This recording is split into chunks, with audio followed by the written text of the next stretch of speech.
mawaka. Dauda ka hutu rarara. Abokin shugaban ƙasa kenan.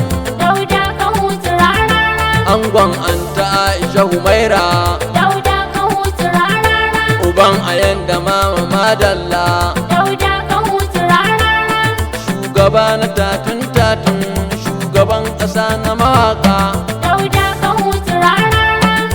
Baban Khalifa baban mama mai gaskiya kafin Allah nan. Dauda ka hutu rarara. Mai digiri uku zauna daidai, Allahu shi kadai ya azaka.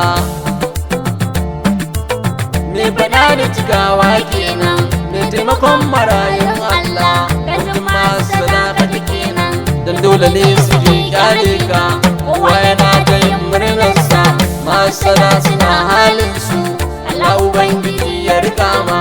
Albarkacin faɗa ga Amina, yara da manya kowa na murna. Tun da Rabbu ne ya ɗaga ka, duk kwarar tana taya murna. Masar ma na madalla, wayo wayo wayo baba.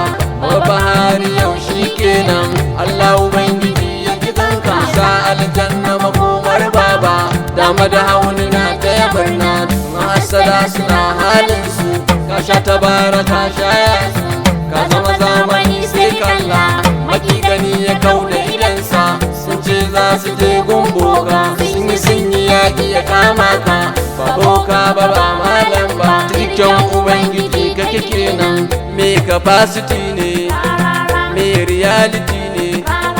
Kaja sun ja masada sun faɗi ƙasa. Daktan daktoci na arewa, ɗan Adamu zauna daidai.